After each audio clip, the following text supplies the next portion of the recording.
December, heavy metal band Damage Plan took the stage at the El Rosa Villa. During their first set... Toutes les télévisions et les chaînes de radio américaines ont interrompu leur programme pour annoncer la mort de John Lennon. La nouvelle s'est répandue comme une traînée de poudre dans les rues de New York. Tupac Shakur dead in Las Vegas, ironically, on this Friday, the 13th.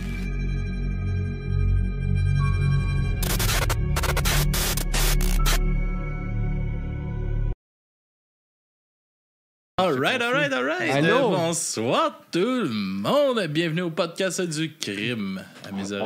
On se cache. C'est ici Alex. Aujourd'hui, je suis accompagné de Monsieur Maxime Vien qui est hyper excité d'être en studio. Allô? Comment ça va? Ça va, toi? Hey, ça va bien, merci. Je suis content d'être là. Ben oui, ça paraît que t'es content d'être là. Ah oui, ça fait un petit moment. J'ai une pas année vu depuis folle. 24 heures. C'est ça, j'ai pas eu le temps de... Ça fait un bout de temps que j'ai pas été devant un micro à dire des choses. Yes. Là, tu vas être surtout là à écouter. Oui, ça, ben, je vais écouter, je vais commenter et je vais chialer aussi. Tu vas chialer? Oui, parce que j'ai pas beaucoup d'amour pour certains des gens qu'on va discuter. Ouais, c'est ça. Mais tu sais, c'est très personnel. Fait que si vous aimez pas mes commentaires, ben allez chier. Ça commence à faire. Ça sera pas avec. T'es pas en train de chicaner, là? J'ai pas visé personne. Je vis jamais personne. C'est toujours moi qui se fait censurer. Ça va être la moustache. Ça doit être la moustache. Et on a aussi Monsieur Papy Joe. Comment ça va, Papy Joe? Fuck you! Ça commence bien. Avant que l'épisode commence en fois. Non, mais on s'en fout comment tu vas, mais moi, je suis vraiment content d'être ici avec toi ce soir. Ben, moi aussi. Parce que c'est la première fois que je participe à du crime dans mes oreilles. Fait que je suis vraiment content. Oui, c'est la première fois. Oui. Mais tu sais, là, c'est parce que demain, j'ai congé, fait que ça me dérange pas de me coucher tard. Mais tu sais, d'habitude, c'est tard pour moi. Je suis un petit peu âgé, fait que j'aime ça, tu sais, prendre des petits moments pour dormir un peu. Fait que je suis content d'être là. Ben, je suis content que tu sois là. Ouais, merci. J'ai hâte. Papy Joe, il est content quand on n'est pas juste les deux. Ben oui, non, je suis vraiment, pour vrai, je suis vraiment content. Pour voir un regard extérieur. C'est un bel honneur que vous me faites de partager ce moment avec moi. Ah ben, ça fait plaisir, on est content que tu sois là. Yes! T'es pas dans le projet pour rien, Colin. Yes! Puis on se retrouve dans les commentaires YouTube. Ça commence. All right. Comment ça va, là, Papy Joe, là? Pour vrai, là? Correct. Je pense qu'il va falloir qu'on se fasse de la merch correct. Correct. La face à Papy Joe, on va mettre Silvio là-dessus. Silvio, faut que tu dessines Papy Joe qui dit correct. Oui, mais un peu avec le même style que son opossum que Annie a payé. Ah, salut les petits tâtons de sucre, j'aime ça. Non, mais techniquement, c'est vraiment des tâtons de sucre à cause de mes triglycérides. Non, mais moi, je te vois genre avec un café dans les mains, là, correct, ce serait bon. Mais vide. Ouais, c'est ça. OK, ben je sais pas, quelque chose, un objet contondant. Un chocolat chaud. Ouais. Un chocolat chaud. Qui le renverse. 70%. Correct. Ah, genre avec le petit lapin Nestlé Quick qui se masturbe en même temps. Correct. Bon, fait que les gars, yes. Et toi, comment ça va? Oui, ça va bien. Moi aussi, je suis content d'être avec vous. Je suis content qu'on recommence nos enregistrements. On avait pris comme un petit peu une pause. On a fait le 24 heures, puis après ça, on a fait le festival à Waterloo. Là, après ça, on a pris une petite pause. Puis là, on restart ça. On starte la machine. Là, on a 3 lives cette semaine. Oui, puis il y a d'autres festivals qui s'en viennent bientôt aussi. Oui, on a le Festi-Rock qui s'en vient à la fin du mois d'août, le 26 août. Fait qu'on va être là pour couvrir ça. Un festival avec Planet Smashers, Get the Shot, les Shirley. Ah, Get the Shot va être là? Ouais, Get the Shot va être là. C'est hot, ça va brasser. C'est ça que j'écoutais en m'en venant en plus. Ça rentre au poste, hein? Ouais, c'est efficace. Ils ont fait un petit gros show là, au week-end. J'ai vu ça passer sur Instagram. Ouais. Mais bon. On n'est pas là pour ça. On n'est pas là pour ça aujourd'hui. Je veux du sordide! Tu veux du sordide? On va aller dans du vieux sordide. Ça, c'est les meilleurs, comme le Marquis de Sade. Il était écœurant. Est-ce que, si je vous dis Don Carlo Gesualdo di Venosa, c'est sûr, si tu est-ce que ça vous dit quelque chose? Ça c'est ça que j'allais dire. Chris, je vais faire un effort. Là, okay? Ben, moi, j'ai cette semaine, ça. je pense que c'est la première fois que c'est moi qui va vraiment massacrer les noms. Là. Oh yes! Depuis du crime à mes oreilles, je pense que ça va être dans mes paupières. Ben, moi, tantôt, j'ai marqué sur Spotify Don Carlo Gesualdo. Puis, il faisait de la musique bizarre. Ouais. Ah, c'est ça, j'ai écouté 15 secondes. Puis je vais écouter un podcast à la place. Ça veut dire que ça va être bon. Toi, Papy Joe, ça te dit-tu quelque Ça me chose? dit fuck off. Mais c'est comme ce compositeur. Compositeur de musique dans les années 15. C'est-tu classique? C'est-tu contemporain? C'était quoi? C'était. Ouais, classique contemporain. Là. Je sais pas, la branche, je connais pas assez ça. Mais moi non plus. Je suis pas assez poussé, mais c'est un compositeur de musique. Mais c'est peut-être bon ce qu'il faisait, je sais pas écouter. Les années 1500, 1600. On trouvera d'autres choses pour le bâcher que sa musique. Bâcher sur les morts. Yes. Il est né, c'est pas trop clair quand il est né. Là. Il est soit né en 1557 ou en 1560. Ou encore en 1562 ou 1564. Fait qu'il est soit né en 57 ou en 60 ou encore. Fait qu'il est peut-être né 2 fois, c'est ce que tu me dis. On pourrait-tu faire comme une moyenne de ça? Puis faire... Mais en 2009. En 2009, on a découvert, suite à 2 lettres adressées à son grand frère, que son petit frère Carlo est né le 8 mars 1566. Mais on se calait du petit frère. Fait que c'était pas dans aucune des dates qu'il disait au début. OK. C'est son grand frère qui a écrit ça. OK, je comprends. C'était destiné à son grand frère, cette lettre-là, pour annoncer sa naissance, dans le fond. C'est comme ça qu'ils ont découvert que sa date exacte. Exact. Il est né dans une bonne famille aristocrate avec des liens très serrés avec l'Église. Tu vas me parler de pédophilie, c'est clair. Non, je te parlerai pas de pédophilie. Parce qu'il en parlait pas dans ce temps-là, c'est vrai. J'ai un petit fun fact. Ben, je vais pas parler... Oui, dans le fond, je vais vous parler de pédophilie à un certain moment. Oui, il y a le mot pape, c'est clair que tu parles de... Arrête de lire mes notes, toi. Laisse-moi te surprendre. Je me laisse imprégner. Je prends ma pause d'imprégnation. Je vais tourner mon écran.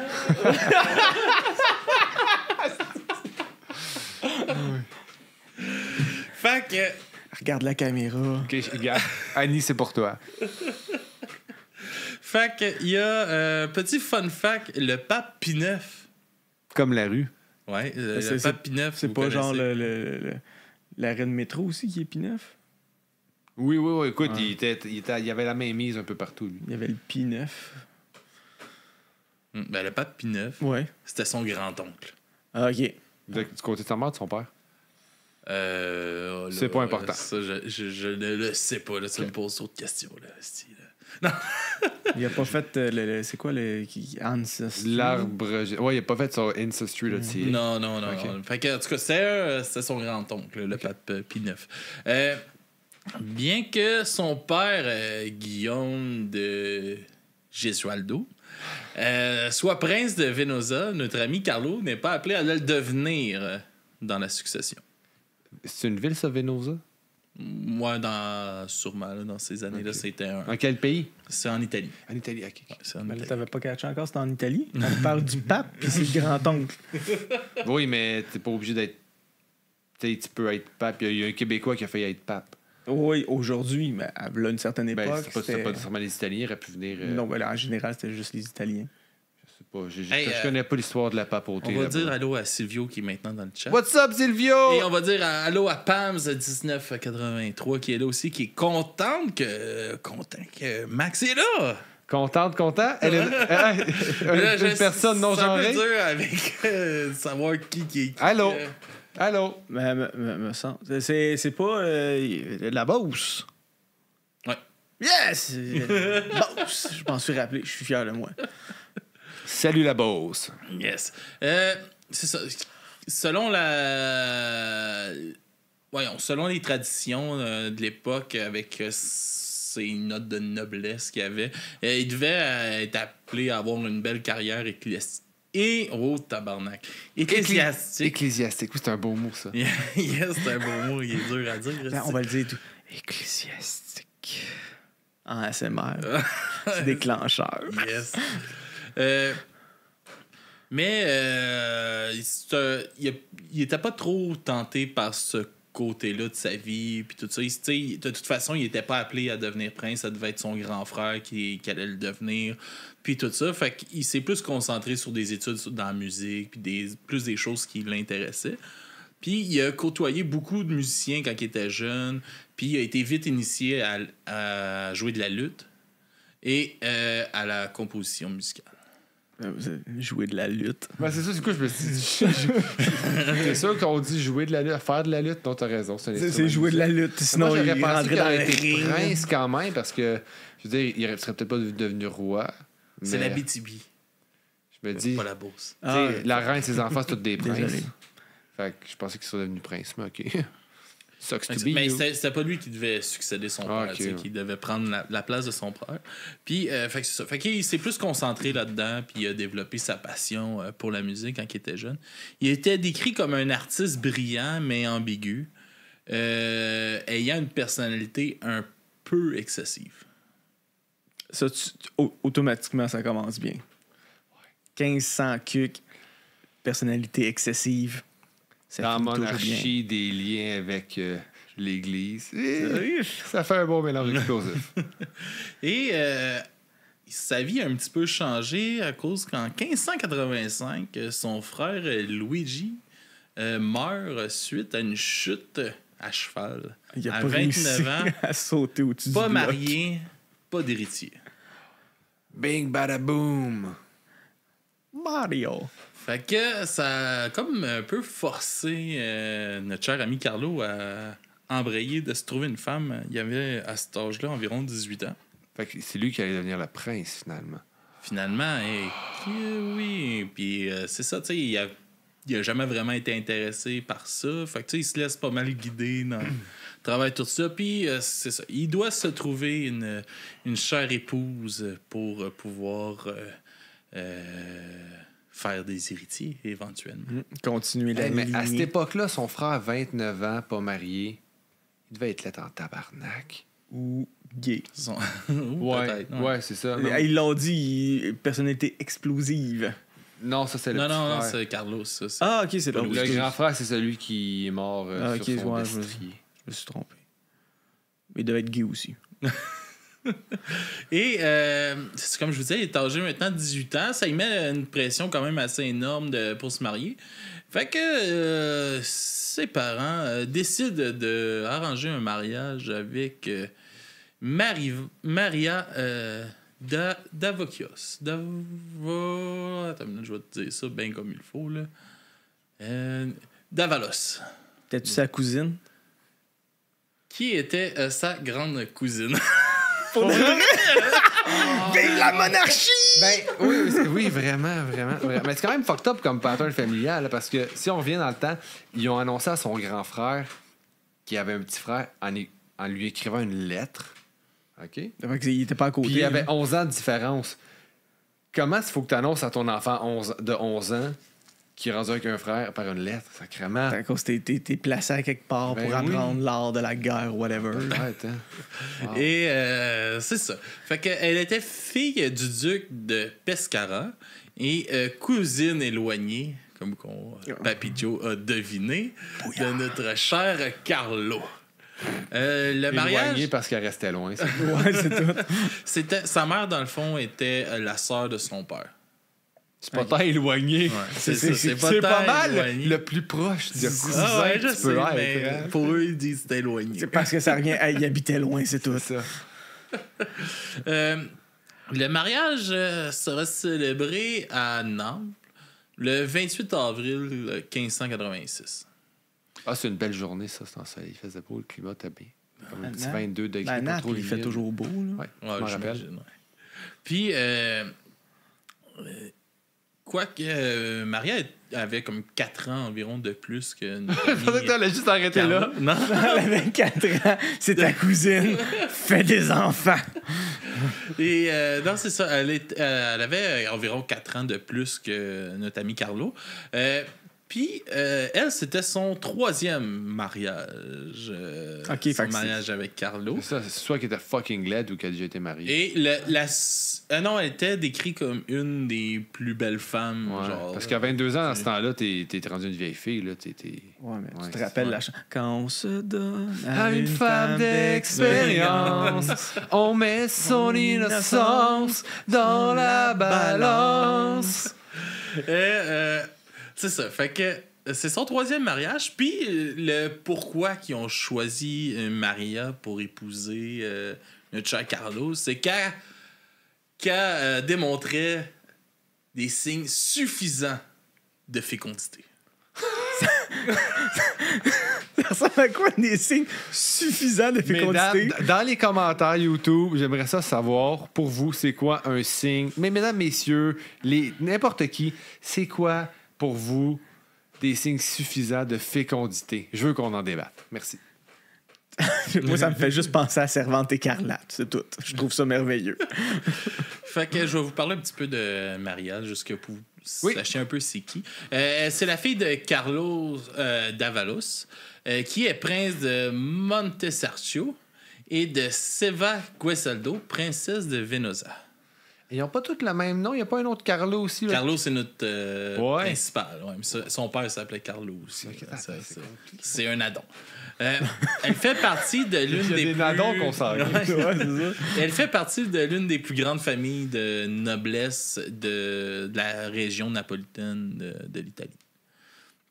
Elle se marie pour la première fois attention, alerte de pédophilie, 13 ans, avec le prince Federico Carafa. Ouais, lui, avec quel âge? Lui, était pas plus vieux. Là. Je sais pas son âge, mais c'est un monsieur un petit peu plus vieux que elle. Dans ce mariage... René puis Céline. Dans ce mariage-là, elle donne naissance à 2 enfants. Ferdinando, qui est mort en très bas âge, et Béatrice, qui meurt, elle, à l'âge de 12 ans. Federico meurt, lui, en 1581, laissant Maria veuve. Pas d'enfant. À 2 enfants. Ben, plus d'enfants. Ouais, plus d'enfants. Fait que, tu sais, signe de fécondité, 2 enfants-là. Elle épouse ensuite un noble sicilien, Alfonso Gioini. Je m'aurais essayé. Alfonso Gioiani en 1583 et celui-ci meurt en 1585. Suite à la mort d'Alfonso, Maria se retire dans une île d'Ischia où elle attend qu'on lui donne un nouveau mari. Pas facile, c'est easy peasy. Elle attendait Tinder, genre. Donne-moi un nouveau mari. Puis il n'y avait pas eu d'enfant ensemble. Non, de son 2e mariage, elle n'avait pas eu d'enfant. Inconcevable, ça, Maria. Inconcevable. Le mariage de Carlo et de Maria, on pourrait dire qu'il a été heureux environ les 4 premières années de leur mariage. Ils ont eu un fils qui est fièrement héritier de notre cher Carlo, qui s'appelle Emmanuel.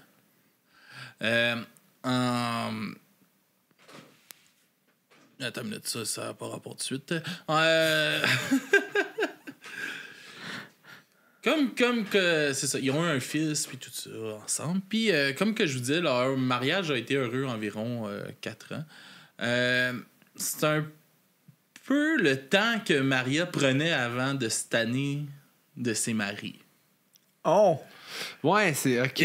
Ouais, ben, c'est ça, ça sonne. Ouais. Et de commencer à se désintéresser selon Cecil Gray, qui était un ami de Carlo, qui publiait ses compositions. Dans le fond, ses livres de composition. Depuis un certain temps, Maria avait commencé à se désintéresser de son mari. Elle avait depuis un moment un amant qui était Fabrizio II de Carafa. Le duc d'Andria. Oui, 2. Fabrizio II? 2. C'est le fils de Fabrizio. Ouais, mais c'est pas Junior, c'est 2. 2 dans ses années, en 1500. Il se cassait pas la tête, Seigneur Junior, fuck off. 2. Fait que, qui était duc d'Andria. Un jour, l'oncle de Carlo a surpris Maria et Fabrizio en plein adultère. Et il a rapporté les faits à notre ami Carlo, puis il a pas beaucoup aimé ça. Qui c'est qui a pogné qui? Là? L'oncle de Carlo a pogné... Je pensais que c'était Carlo qui avait pogné, tu allé charler à son père. Non. Papa, ma femme me trompe encore, qu'est-ce que je peux faire? OK. Son oncle, il l'a vu. Okay. Ouais, son oncle l'a vu, puis il l'a rapporté à Carlo, puis Carlo, il a pas trop trippé. Puis ça s'est comme passé le 16 octobre. Le soir du 16 au 17 octobre 1590, vers 1h du matin, Carlo est allé réveiller son serviteur Bardotto. Bardotto. Bardotto. Bardotto. Bardotto. Bardotto. Bardotto. Ouais, OK, ouais, on fait une liste de jeux de mots, tout le monde. Hein? Bardotto. Pour lui demander un peu d'eau, Bardotto, il se réveille puis il trouve ça un peu bizarre que son maître il est réveillé à 1h du matin qui vient le réveiller pour Quel avoir... point t'es plein de marde. Ça va bien plus vite. Va chercher ton verre d'eau que de réveiller le gars pour qu'il y aille. Ouais, ben, je pense que Carlo a peut-être d'autres idées en tête. Ouais, peut-être. Et il trouve ça un peu bizarre de la part de son maître. Il demande à Starter comme une demande de même. Et il va le faire. Il s'ostine pas. De toute façon, Chris, c'est sa job. C'est un esclave, il n'y a pas le choix. De servir. C'est un serviteur. C'est un serviteur. Ça veut pas Il est dire. payé. Il est peut-être sous-payé, mais c'est pas un esclave. Ouais, c'est pas un esclave. Quand il a descendu pour accomplir ce qu'il lui avait demandé, Carlo, Bardotto, je sais pas comment le dire, là, mais Bardotto a remarqué que la porte donnant sur la rue était ouverte. Je trouve ça bizarre, mais il se pose pas trop de questions. Il remonte, il amène le verre d'eau à Carlo, puis Carlo, il demande de l'aider à s'habiller, puis qu'après, il demande aussi d'aller allumer des torches dans sa chambre. Il se demande un peu pourquoi. Là, OK, fait qu'il va faire ça. Un peu intrigué par tout ça, il demande qu'est-ce qui se passe puis pourquoi il veut se préparer à partir à cette heure-là au milieu de la nuit. Carlo lui répond qu'il veut tout simplement s'en aller à la chasse. Ce qui n'aide pas trop à répondre à la question car c'est comme pas vraiment l'heure de la chasse puis d'aller... Est-ce que tu chasses? Qu'est-ce que t'en sais? Ouais, c'est ça. Mais à 1h du matin... Regarde-moi bien, OK? Ouais, vas-y. Tu te lèves à peu près à 3-4 heures du matin pour te rendre dans le bois avant la levée du soleil parce que c'est là que les chevreuils commencent à se promener. Fait qu'il faut que tu t'installes avant que les chevreuils se réveillent. Peut-être qu'à ce temps-là de l'année, le soleil se lève tôt. Puis peut-être à Naples, il y a plein de petits chevreuils. Là. Moi, je sais pas. Fait que c'est ça, il trouve ça lui il trouve ça bizarre puis comme Chris c'est pas l'heure de la chasse à 1h du matin. Puis la réponse de Carlo suite à son questionnement laisse un petit doute que c'est peut-être pas de la chasse au petit gibier là, qu'il s'en va faire. Il s'en va il dit tu verras quelle sorte de chasse que je fais. Maria, elle a un gros cul. Papy Joe Callis. Tu vois? Il a pas dit qu'il aimait pas ça. C'est ça. Fait qu'après avoir aidé Carlo à s'habiller, Bardotto s'en va allumer les torches. Puis Carlo se rend dans sa chambre, se penche, puis en dessous du lit, il sort une épée, une dague, un poignard. C'est vrai qu'on est en 1500 cul. Hein? Puis une petite arquebuse. Tu sais quoi une arquebuse? C'est l'ancêtre du fusil. Tu fais ça. C'est comme un genre de mousquet. Un peu, là, tu mettais ta mèche, puis là, tu crinquais, puis là, tu t'accotais. Le 26 octobre à Naples, c'est Naples, hein, c'est ça? Ouais. Le soleil se lève à 7h26. 1h du matin, c'est un peu tôt. T'as raison. On a réglé ça. C'est le 16 octobre. Ben, mettons, ouais, OK. On va se donner un jeu, là. C'est une joke, là, mais... fait que c'est ça. Il sort ça. Une dague, un poignard, une épée, puis une petite arquebuse. D'environ, il appelle 3 palmes. C'est... mettons, ça se mesure à partir de la main. Ouais, j'ai un tape à mesurer en palme. Palme, ouais, c'est ça. Palme, ouais, c'est paume, en fin de compte, ça va un peu avec la paume de la main. Ouais, mais je pense que c'est avec les doigts. C'est avec les doigts, OK. En tout cas. Alors, si tu veux parler de mesure, je peux t'expliquer plein de choses sur les mesures. Non, ça me tente pas. Okay. Mais... fait que après s'avoir bien armé, Carlo et Bardotto partent pour les appartements de Maria. Il est combien de temps? On s'en va voir ma femme. Et quand il arrive à ses appartements, Bardotto il remarque qu'il y avait déjà 3 gardes qui attendaient au bord de la porte de Maria avec des hallebardes. Est-ce que tu sais c'est quoi une hallebarde? Une hache très longue avec une pointe au bout, puis t'as comme le coupant ici, là, puis des fois t'as un pic qui ressort de même. Quand il s'agit d'armes, je sais quoi. C'est pour ça que je te demande, t'es mon expert. C'est un peu ça que j'avais écrit, en plus, au cas où tu saches pas c'est quoi. Et de chacun, une petite arquebuse. Fait que tout le monde est bien équipé. C'est à ce moment-là que Carlo décide qu'on va rentrer dans la chambre. Fait qu'il dit à Bordato de tenir Sylvia, qui est la servante de Maria, et la nourrice, qui était dans comme l'antichambre, là, juste dans le portique de la chambre. Et les autres rentrent de force dans la chambre de Maria. On entend 2 coups de fusil, des cris avec des insultes. D'un coup, les 3 hommes ressortent de la chambre, suivis de Carlo qui a les mains pleines de sang.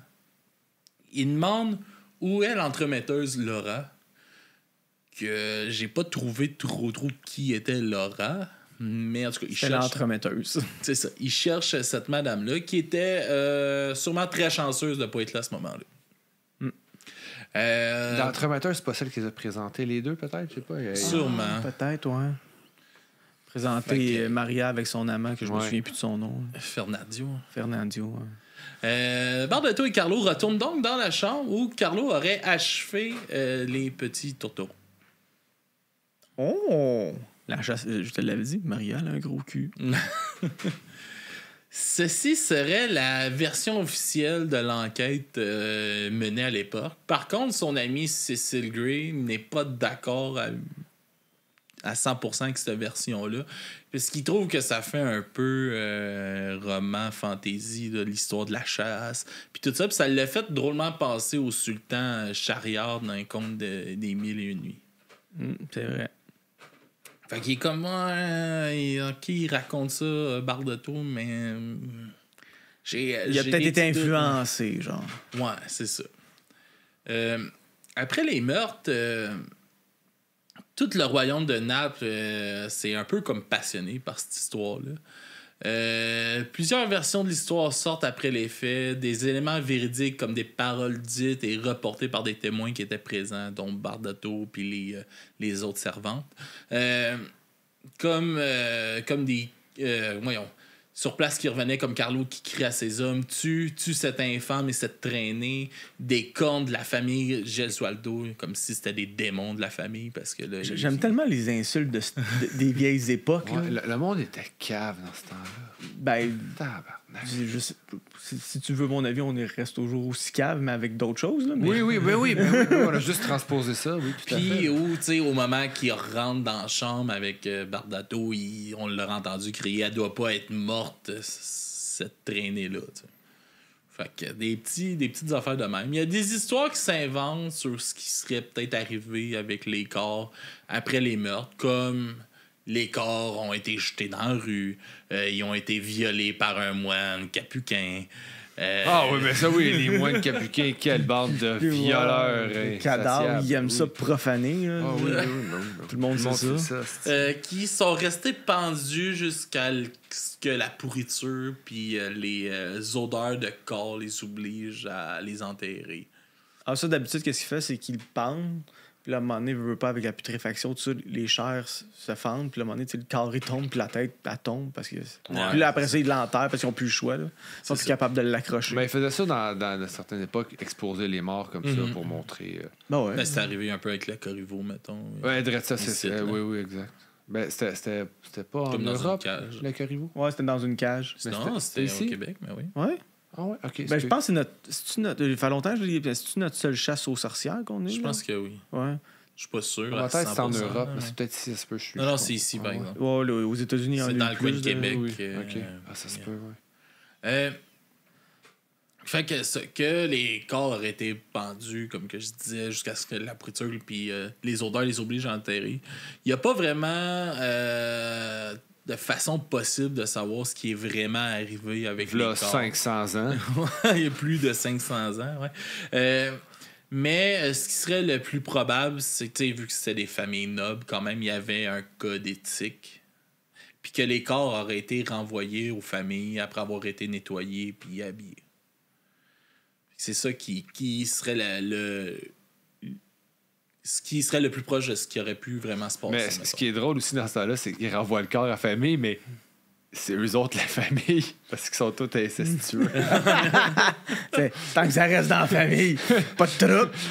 Il se fait une petite boîte, il met un teint, puis il chante « Return to sender ». Ce serait une parfaite chanson. Il y a la culpabilité d'adultère de Maria. On peut pas dire qu'elle l'a pas fait. Là. C'est fait.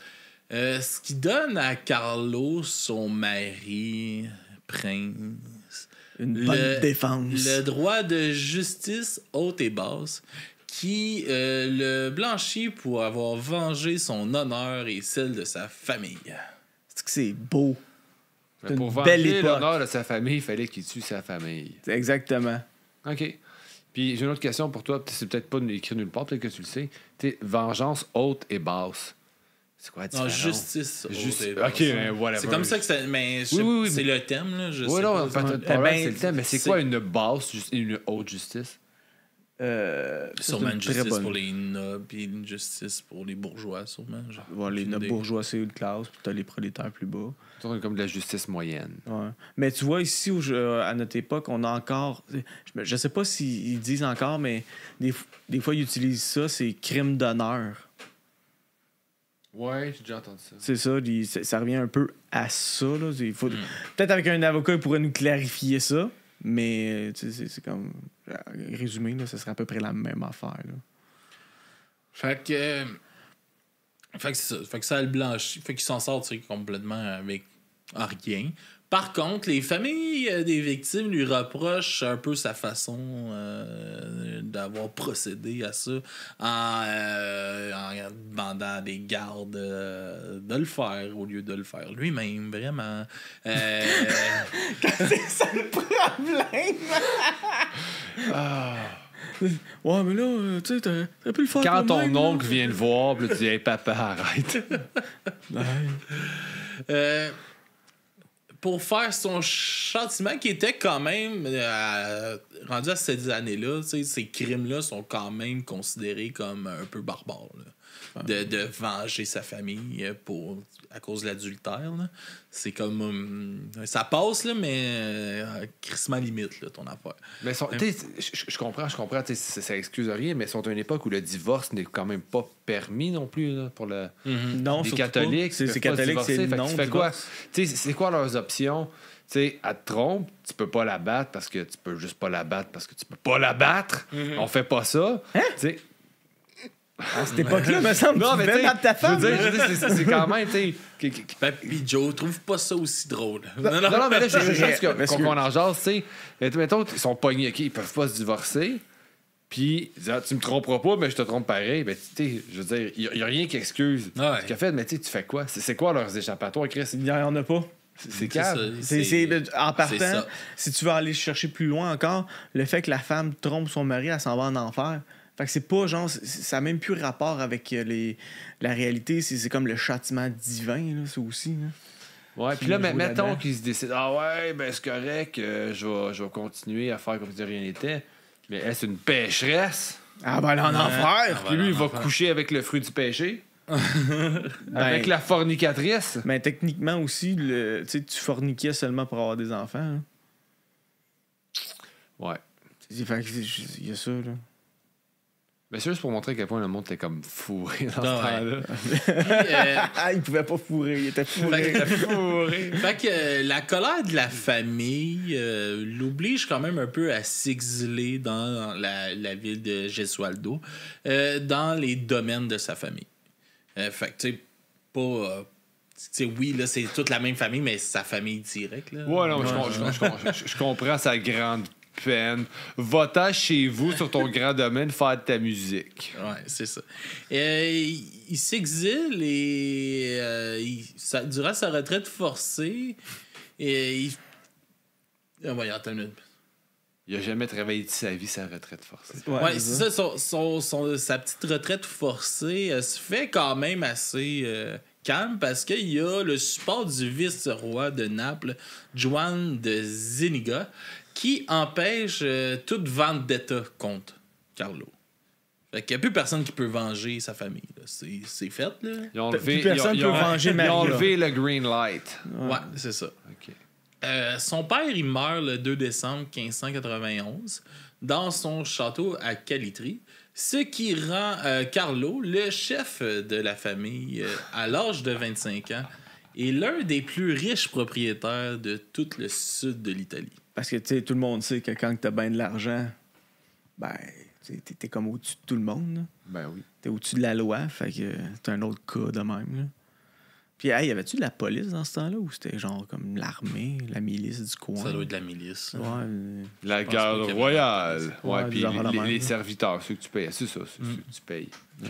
Carlo, il va se remarier avec Éléonore d'Este, héritière du duc de Ferrare-Alphonse II en 1594, avec qui il y a eu 2 filles, Léonore et Emmanuela. OK, fait que là, il y a une autre Éléonore avec sa femme Éléonore. Non, il y a eu Léonore. OK. Léonara, excusez-moi. OK, ouais, Léonara et Emmanuela. OK, parfait. Il y avait un fils, Emmanuel. Ça, c'était le premier. Qui est... aussi, je vous apprends ça, les gars, mort. D'un accident de cheval, lui aussi, comme le grand frère de Carlo. Hey, les chevals, le tabarnak. Les chevaux en Italie, là. C'est dangereux. Wow, c'est dangereux. Hey, c'est peut-être là, tu sais, l'acteur de Superman qui est allé faire. C'était peut-être en Italie. C'est tout un cheval italien. C'est ça. Un peu race italien. Je vais faire des recherches tantôt. On va sauter un petit peu d'années, là. Attends, je vais vous parler un peu de ce qu'il a fait, parce que ça, je l'ai sauté tantôt, c'est vrai. Après la mort de son père, il s'est mis beaucoup à la composition, puis il a sorti 4 premiers livres de composition, nommés les livres de Madrigal. Il en a sorti 2 en 1594. Un en 1595 et le dernier en 1596. C'est là que c'est sa première batch de livres. J'ai comme réalisé qu'il a sorti des livres. Je suis comme, ouais, mais pourquoi il n'y a pas sorti d'album? Oh, c'est vrai, il n'y en avait pas. Fait qu'il a quand même une belle carrière. C'est ça, ouais. En 1611, il a sorti les tomes 5 et 6 des livres de Madrigal. Fait qu'il y a comme une suite encore. C'est comme François Pérusse, les tomes. Pareil. Même affaire avec sa femme.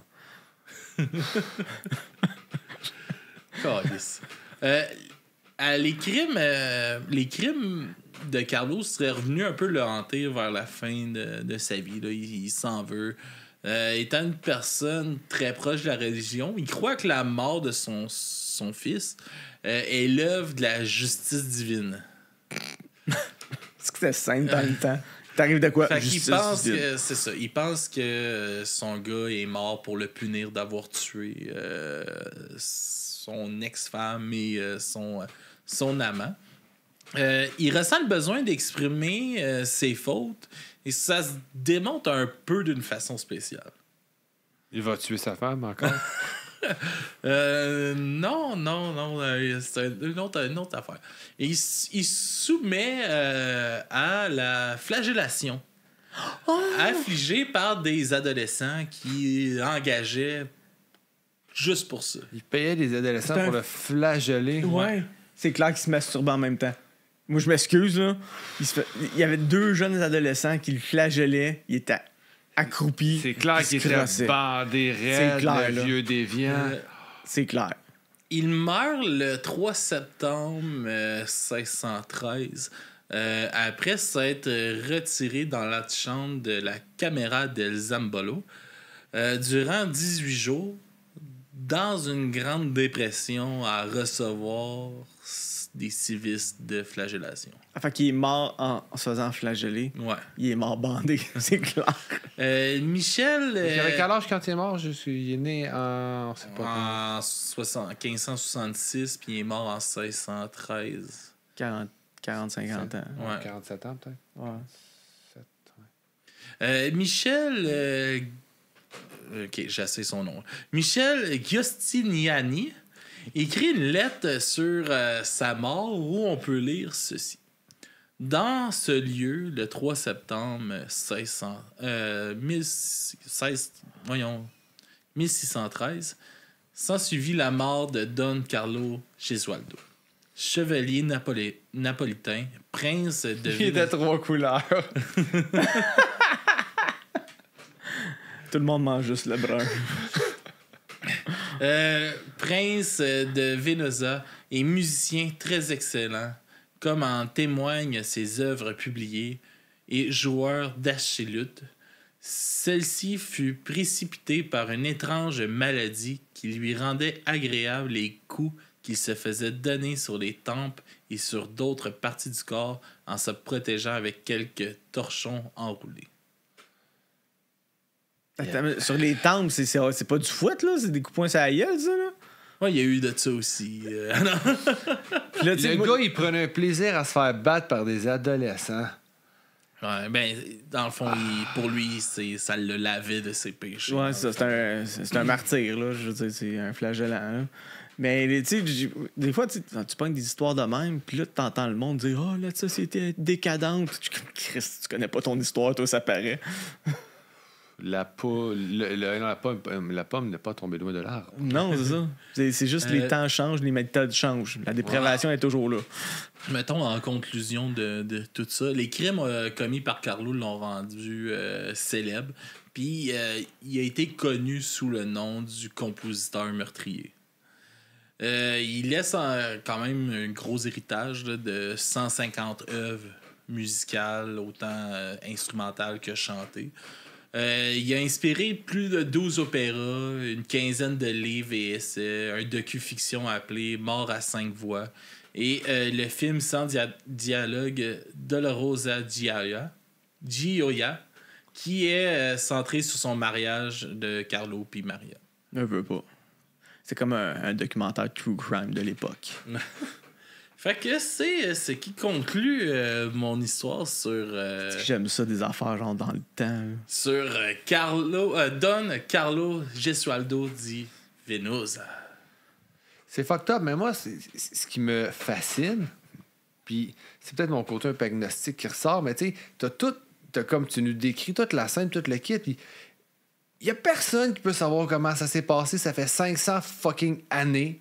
Ben, c'est des écrits. C'est des écrits mais... par qui? Ouais, c'est ça. Je comprends son point de vue. Là, moi aussi, c'est un peu de même. Il est peut-être mort d'une appendicite, la conne. Là. Il est arrivé là, puis il a essayé de percer l'appendicite. On va lui faire une saignée pour la sauver. Mais non, il y a trop de détails pour tout là-dedans. Mais tu sais, ça fait partie de l'histoire. C'est fun de te faire raconter de quoi. Moi, je suis comme, non, ça se peut pas. C'est de la merde. Je suis pas capable d'embarquer là-dedans. Je suis fâché après moi. Mais c'est des histoires vraies qu'on compte ici. Je le sais que c'est des histoires vraies, mais... j'ai perdu mon cœur d'enfant un peu. Ben, là-dessus, je te rejoins des fois quand je lis des affaires un peu historiques. Il s'est passé ça. Puis là, tu sais, c'est décrit comme un peu trop en détail. Tu sais, donne-moi différentes versions des faits. Puis là, je vais peut-être faire ma version, mais juste une version, t'es comme ouf. Ça, c'est basé, tu sais, tout était basé comme sur les lettres retrouvées, les écrits qu'il y a eu comme durant. Comme l'enquête qu'il y a eu quand même à l'époque, il y a eu des documents. Mais qui c'est qui garde son courrier aussi longtemps que ça? Tu resterais surpris. Papy Joe. Non, là, à une certaine époque, je veux dire. Là. Lui, il ramasse le courrier de son voisin, c'est pas pareil. Là. Ma voisine, surtout. Ah oui, ta voisine. Bon, OK. Fait que, les gars, c'était super cool là, pour cette épisode. Ouais, non, mais c'était vraiment intéressant. Yes, ouais. Papy Joe? Oui? C'est où qu'on peut nous suivre? Sur dubruitamesoreilles.com, les liens sont là, je crois. Tout est là, tout. Oubliez Patreon, Twitch, si vous voulez Twitch, ben ouais, puis parlez-nous. Il y a personne qui nous a parlé sur Twitch. Oui, il y a du monde sur Twitch, mais c'est un peu...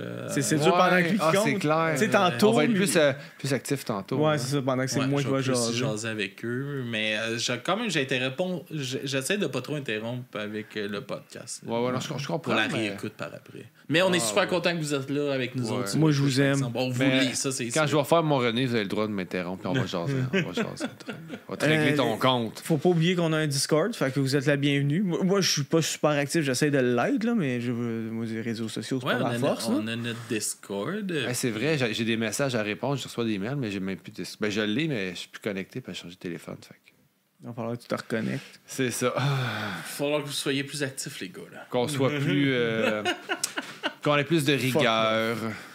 Yes. Fait que, merci beaucoup. C'était super cool de vous avoir. Pour ceux-là qui sont sur le live, on prend un petit break de 15-20 minutes, puis on vous revient avec la partie 3. Guns N' Roses. Fait qu'on vous revient, ça sera pas trop long.